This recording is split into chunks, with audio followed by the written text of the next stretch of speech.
November 2008 paper number 2 question 2 accounting from incomplete records को solve करते हैं। सवाल देखते हैं।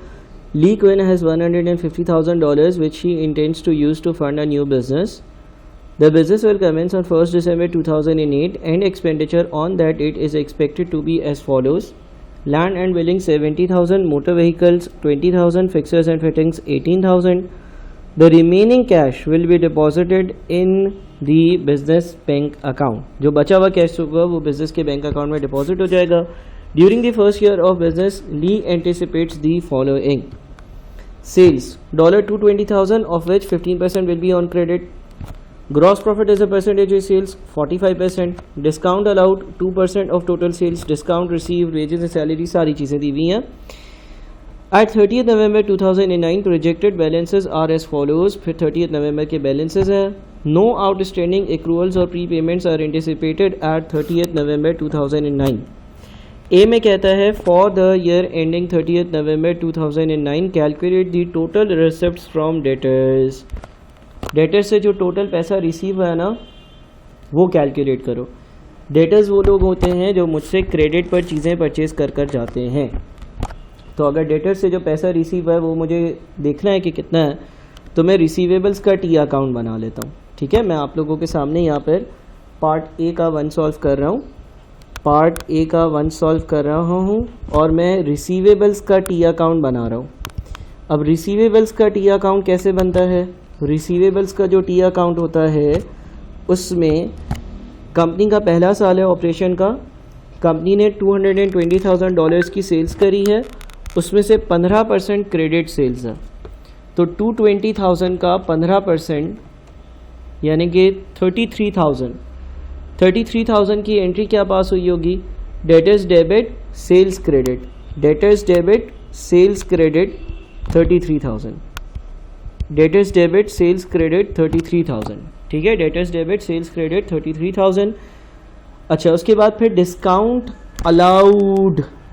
जब कोई डेटर मुझे पैसे पे करता है तो मैं उसको डिस्काउंट अलाउ करता हूँ अगर मुझे डिस्काउंट देना होता है तो. और सवाल ये कहता है कि आपने 2% डिस्काउंट अलाउ किया, आपने 2% डिस्काउंट दिया, तो आपने अच्छा है कितना डिस्काउंट अलाउड जो है वो टोटल सेल्स का 2% है. तो अगर टोटल सेल्स का 2% है तो मेरा जो डिस्काउंट अलाउड होगा वो 220,000 का 2% होगा. 220,000 का 2% होता है 4,400. एंट्री पास होती है डिस्काउंट अलाउड एक्सपेंस डेबिट और रिसीवेबल्स क्रेडिट. उसके बाद और ये बेडेड भी डेटर से पर्टेन करता है. सवाल क्या कहता है? कहता है कि बेडेड जो है वो 3% ऑफ क्रेडिट सेल्स है. जो आपकी क्रेडिट सेल्स है बेड डेट्स उसका 3% होंगे. तो क्रेडिट सेल्स है 33,000. 33,000 का 3%, 33,000 का 3% बन जाता है 990. तो मेरा जो बेड डेट्स होगा वो 990 होगा. 33,000 का 3%, 33,000 का 3% मेरा बेड डेट होगा. सही है. डिस्काउंट अलाउड की डबल एंट्री होती है. Discount allowed debit receivables credit. Bad debts की एंट्री होती है bed date expense debit receivables credit. अच्छा, इसके बाद फिर हमारे पास 30 नवंबर 2009 की कुछ प्रोजेक्टेड बैलेंसेस की वैल्यूज़ आ रही हैं. उसमें एक वैल्यू आ रही है डेटर्स की 12,000, यानी कि डेटर्स का क्लोजिंग या कैरेट डाउन जो है वो 12,000 था. तो कैरेट डाउन 12,000, कैरेट डाउन जो है ना वो 12,000 है. कैरेट डाउन भी हमें पता है, कैरेट डाउन जो है वो 12,000 है, यानी कि 12,000 रुपये इस साल अभी हमने रिसीव नहीं किए. अब अगर हम इसको बैलेंस करते हैं, 33,000 की मैंने सेल्स करी, 33,000 की मैंने सेल्स करी, उसमें से 33,000 में से 4,400 का डिस्काउंट दे दिया, 28,600 बचा. 990 के बेड डेट्स हो गए, 27,610 बचा. 12,000 रुपये का अभी भी क्लोजिंग बैलेंस है. इसका मतलब 15,610 की रिसिप्ट है. 15,610 जो है वो आपको डेटर्स से पैसे इस बार मिले होंगे और आपके बैंक अकाउंट में गए होंगे. 15,610 is the amount of receipts from debtors. ये वो पैसा है जो डेटर से रिसीव है. फिर बोलता है total purchases all of which will be on credit. Total purchases की वैल्यू बताओ. All of which will be on credit यानी कि सारी की सारी परचेजेस जो हैं वो क्रेडिट पर हैं. तो आप टोटल परचेजेस की वैल्यू बताओ. अच्छा, अब इस सवाल में हमें जो इन्फॉर्मेशन दी हुई है उसमें हमें सेल्स दी हुई है, हमें gross profit as a percentage of sales की वैल्यू दी हुई है, हमें क्लोजिंग स्टॉक ओपनिंग स्टॉक के बारे में पता है। ओपनिंग स्टॉक तो ज़ीरो होगा क्योंकि कंपनी का पहला साल है। तो परचेजेस हम ऐसे निकाल सकते हैं कि हमें मालूम है सेल्स रेवेन्यू जो कि 2,20,000 है, उस सेल्स रेवेन्यू में से अगर हम लेस करते हैं, उस सेल्स रेवेन्यू में से अगर हम माइनस करते हैं, डिडक्ट करते हैं कॉस्ट ऑफ गुड्स सोल्ड, तो मेरा ग्रॉस प्रॉफिट आता है। कॉस्ट ऑफ गुड्स सोल्ड में सबसे पहले ओपनिंग स्टॉक होता है, उसमें हम परचेजेस को ऐड करते हैं, उससे हम क्लोजिंग स्टॉक को माइनस करते हैं, कॉस्ट ऑफ गुड्स सोल्ड की अमाउंट आ जाती है, वो माइनस करते हैं तो मेरा ग्रॉस प्रॉफिट आ जाता है। अब इस सवाल में लिखा हुआ है gross profit as a percentage of sales 45%, यानी कि जो ग्रॉस प्रॉफिट होगा वो सेल्स का 45% होगा। 2,20,000 का 45%, 2,20,000 का 45%, 2,20,000 का 45% 99,000 बनता है। तो अगर ग्रॉस प्रॉफिट 99,000 है तो जो कॉस्ट ऑफ गुड्स सोल्ड की वैल्यू होगी वो होगी 220,000 माइनस 99,000, यानी कि 121,000 जो है वो कॉस्ट ऑफ गुड्स सोल्ड की वैल्यू है। ये 121,000 है। कंपनी का पहला साल है, ओपनिंग स्टॉक तो कुछ है ही नहीं। क्लोजिंग स्टॉक कितना है सर? क्लोजिंग स्टॉक जो है वो 19,500 रुपये है। क्लोजिंग स्टॉक जो है ना वो 19,500 रुपये सवाल में दिया हुआ है।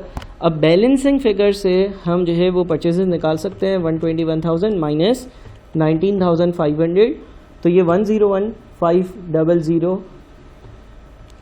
एक मिनट, सॉरी 121,000 प्लस 19,500, आपकी जो परचेजेस है वो 140,500, 140,500 बैलेंसिंग फिगर से निकालनी है, बैलेंसिंग फिगर से कैलकुलेट करी हैं, बैलेंसिंग फिगर से परचेजेस कैलकुलेट करी हैं। सारी चीज़ें पता थी, परचेजेस हमने कैलकुलेट करनी। A2 हो गया। A3 में बोलता है total payment to creditors, creditors को टोटल कितनी पेमेंट करी होगी, उसके लिए हम क्रेडिटर्स का या पेएबल्स का अकाउंट बना लेते हैं, क्रेडिटर्स का या पेएबल्स का अकाउंट बना लेते हैं। परचेजेस हमारी 140,500 है, परचेजेस की डबल एंट्री होती है परचेजेस डेबिट और क्रेडिटर क्रेडिट, ठीक है। तो यहाँ पर मैं परचेजेस लिखूँगा और वो वैल्यू होगी 140,500, ठीक है, 140,500। उसके बाद क्या होगा, डिस्काउंट जो आपने रिसीव किया है वो 2% ऑफ टोटल परचेजेस है। टोटल परचेजेस 140,500 और उसका 2% डिस्काउंट आपने रिसीव किया है, तो आपने जो डिस्काउंट रिसीव किया होगा ना वो 2810 है। 2810 का आपने डिस्काउंट रिसीव किया, ठीक है। डिस्काउंट रिसीव की एंट्री पास होती है क्रेडिटर्स डेबिट और डिस्काउंट रिसीव्ड क्रेडिट। अच्छा, उसके बाद फिर बैलेंसिंग फिगर देखते हैं कि क्या कोई क्लोजिंग है। 11,000 रुपये का क्रेडिटर्स का क्लोजिंग है, 11,000 रुपये का क्रेडिटर्स का क्लोजिंग है, 11,000 रुपये का क्लोजिंग है, तो 140,500 माइनस 11,000 माइनस 2810, ये आपका आ जाता है 126690। जो आपकी पेमेंट्स होंगी, जो बैंक अकाउंट से आपकी पेमेंट्स हुई हैं वो है 126690, 126690, ये आपकी पेमेंट्स हुई हैं, ये आपने as a balancing figure calculate किया। अच्छा जी, तो तीसरा पार्ट भी हो गया। चौथे पार्ट में बोलते हैं prepare a projected trading and profit and loss account for the year ending 30 November 2009। Trading profit and loss account में से हम ट्रेडिंग अकाउंट तक तो काम कर चुके, हम ग्रॉस प्रॉफिट तक पहुंच चुके, हम इसी को कंटिन्यू कर लेते हैं। इसी को अगर कंटिन्यू करते हैं तो हम इसमें डिस्काउंट जो हमने रिसीव किया होता है वो हमारी इनकम होती है, उसको हम ऐड करते हैं। डिस्काउंट रिसीव जो है वो 2810 का है, ठीक है, 2810 ऐड हो जाएगा, तो 99,000 प्लस 2810 जब ऐड होगा तो 101,810 बनेगा, 101,810 का टोटल अमाउंट बनेगा। इसमें से एक्सपेंसेस माइनस होंगे।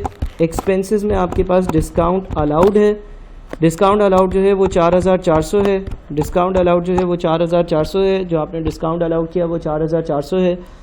वेजेस एंड सैलरीज जो है वो सेल्स का 9% है, तो 2,20,000 का 9% लो, 2,20,000 का 9% जो है वो 19,800 बनता है, 19,800 बनता है। उसके बाद फिर आपके बेड डेट्स हैं, बेड डेट्स आपने कैलकुलेट किए थे, बेड डेट्स आपका एक्सपेंस है, बेड डेट्स आपने कैलकुलेट किए थे 990 के बेड डेट्स हैं, वो माइनस हो जाएंगे। उसके बाद आपके संडे एक्सपेंसेस हैं, संडे एक्सपेंसेस के बारे में लिखा हुआ है सेल्स का 5%, संडे एक्सपेंसेस जो है वो सेल्स का 5% है, यानी कि 2,20,000 का 5% है, 2,20,000 का 5% इज़ 11,000, 2,20,000 का 5% इज़ 11,000, ठीक है ना। उसके बाद फिर डेप्रिसिएशन है। अच्छा, डेप्रिसिएशन हमारे पास दो तरह की हैं, एक हमारी मोटर व्हीकल की है और एक फिक्सचर्स एंड फिटिंग्स की है। मोटर व्हीकल की डेप्रिसिएशन कितनी है? 40% रिड्यूसिंग बैलेंस मेथड। तो मोटर व्हीकल्स हमारे पास आ कितनी रही हैं, 20,000 पर आ रही हैं। 20,000 का 40% कितना होता है, 20,000 का 40% होता है 8,000। 8,000 की एक डेप्रिसिएशन आ गई। दूसरी डेप्रिसिएशन है फिक्सर्स 20% ऑन कॉस्ट। तो फिक्सर्स की जो कॉस्ट है वो 18,000 है। 18,000 का 20% ले लेते हैं। 18,000 का हम 20% ले लेते हैं तो वो आता है 3,000 और 600। 3,000 और 600 ये सारी चीज़ें माइनस करते हैं। 101,810 minus 4,400 minus 19,800 minus 990 minus 11,000 minus 8,000 minus 3,600। यह आपका नेट आंसर बनता है 54020। 54020 का आपका बन जाता है नेट प्रॉफिट। ठीक है, इसके बाद भाई अगला पार्ट हमें बोलता था कि बैलेंस शीट बनाओ। ठीक है, बैलेंस शीट में रफली ज़रा बना देता हूँ। देखो एक जगह पर आपके नॉन करंट एसेट्स आएंगे। नॉन करंट एसेट्स में आपके पास लैंड एंड बिल्डिंग्स सवाल में मौजूद है। लैंड एंड बिल्डिंग्स की अमाउंट कितनी है, 70,000। ठीक है, लैंड एंड बिल्डिंग्स की अमाउंट है 70,000 रुपये। 70,000 रुपये हो गया हमारा land and buildings. Motor vehicle की जो कॉस्ट है, मोटर व्हीकल की जो कॉस्ट है वो कॉस्ट है हमारे पास 20,000। ठीक है, और जो एक्यूमुलेटेड डेप्रिसिएशन है मोटर व्हीकल्स की वो है 8,000। तो ये नेट बच गया 12,000। इसी तरह से फिक्सर्स एंड फिटिंग्स की जो कॉस्ट है, फिक्सर्स एंड फिटिंग्स की जो कॉस्ट है वो है 18,000। फिक्सर्स एंड फिटिंग्स की जो कॉस्ट है वो है 18,000 और इसकी जो एक्यूमुलेटेड डेप्रिसिएशन है ना वो है 3,600। ठीक है, 18,000 माइनस 3,600 ये बन जाता है 14,400। 14,000 और 400। ठीक है, अच्छा इसके बाद इन सब को अगर हम ऐड करते हैं 70,000 प्लस 12,000 प्लस 14,400 तो ये टोटल बनता है 96,400। 96,400 ये नॉन करंट एसेट्स हैं। करंट एसेट्स की बात करते हैं। करंट एसेट्स में हमारे पास स्टॉक है। स्टॉक है 19,500। ठीक है, क्लोजिंग बैलेंस दिया हुआ है। उसके बाद हमारे पास रिसीवेबल्स हैं। रिसीवेबल्स हमारे पास 12,000 रुपये के हैं। उसके बाद हो सकता है कि बैंक में कुछ पैसा हो, उसके लिए हमें बैंक अकाउंट बनाना पड़ेगा। तो चलें बैंक अकाउंट हम बना लेते हैं। बैंक अकाउंट की मैं वर्किंग कर लेता हूँ। यहाँ पर मैं रिसीवेबल्स को मिटाकर और बैंक अकाउंट की वर्किंग कर रहा हूँ। ठीक है, रिसीवेबल्स को मैं मिटा रहा हूँ और रिसीवेबल्स को मिटाकर मैं बैंक अकाउंट की वर्किंग कर रहा हूँ। अगर हम अपने बैंक अकाउंट की वर्किंग करते हैं, ये मेरा बैंक अकाउंट हो गया, बैंक अकाउंट हो गया, बैंक अकाउंट की मैं वर्किंग करता हूँ। ठीक है ना, बैंक अकाउंट की अगर मैं वर्किंग करूँगा तो हमारे पास लिखा हुआ है Lee Queen has $150,000 which he intends to use to fund a new business. 150,000 से 150,000 से इसने बिज़नेस स्टार्ट किया और इसने 70, 20 और 18 पे करे चीज़ें ख़रीदने के लिए। तो 150,000 में से 70,000, 20,000 और 18,000 हटा दो अगर तो बच जाते हैं 42,000। यानी कि जो कैश कैपिटल होगा वो 42,000 होगा। ठीक है, उसके बाद क्या हुआ, उसके बाद हम कैश सेल्स ऐड करेंगे। सर कैसे आएगी, 2,20,000 का 15% क्रेडिट सेल्स थी, बाकी 85% कैश सेल्स थी। तो 2,20,000 का 85% दिया 187,000 आया। 187,000 आया। उसके बाद रिसीवेबल्स ने जो पैसे दिए वो मैंने कैलकुलेट करे थे पिछले पार्ट्स में, 15610 है, आप देख लीजिएगा। उसके बाद पेएबल्स को आपने जो पैसे पे करे वो नीचे अकाउंट में भी नज़र आ रहे हैं, 126,690। उसके बाद आपने वेजेस पे करी। वेजेस की कैलकुलेशंस हमने करी 19,800। उसके बाद आपने संडे एक्सपेंसेस पे करे। संडे एक्सपेंसेस आपने 11,000 के पे करे थे। उसके बाद आपने ड्राइंग्स करी। ड्राइंग्स के बारे में कहाँ लिखा है सर, ये रट $10,000 प्लस 10% ऑफ नेट प्रॉफिट। तो 10,000 और नेट प्रॉफिट यानी कि 54020 का 10%, 54020 का 10% इज़ 5,402 प्लस 10,000 यानी कि आपकी ड्राइंग्स 15,402 बन रही हैं। आपकी जो ड्राइंग्स है, सॉरी यहाँ लिखना था, आपकी जो ड्राइंग्स है वो 15,402 बन रही हैं। ठीक है, ड्राइंग्स के बाद अब आप इसका कैरी डाउन निकाल लो।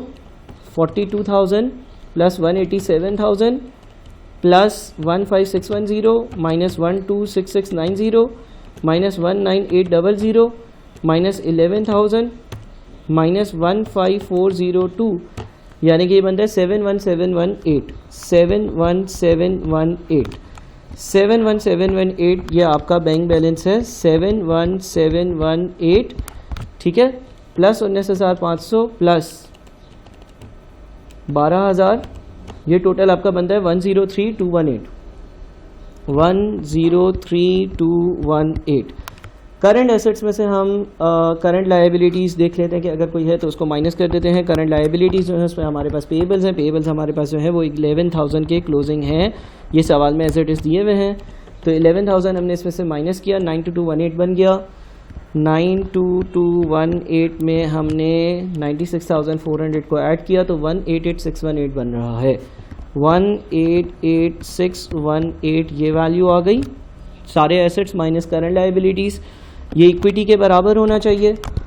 इक्विटी देख लेते हैं, इक्विटी कितनी है भाई। इक्विटी सवाल के टॉप पर लिखी हुई थी कि जो मेरा ओपनिंग कैपिटल था, जो मैं पैसे लेकर आया था वो 150,000।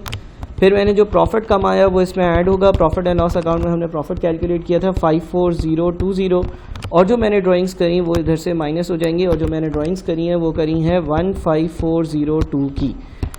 तो 150,000 प्लस 54020 माइनस 15402 नेट बनता है 188,618। तो हमारा आंसर इसका भी टैली हो रहा है। ठीक है जनाब, बहुत शुक्रिया।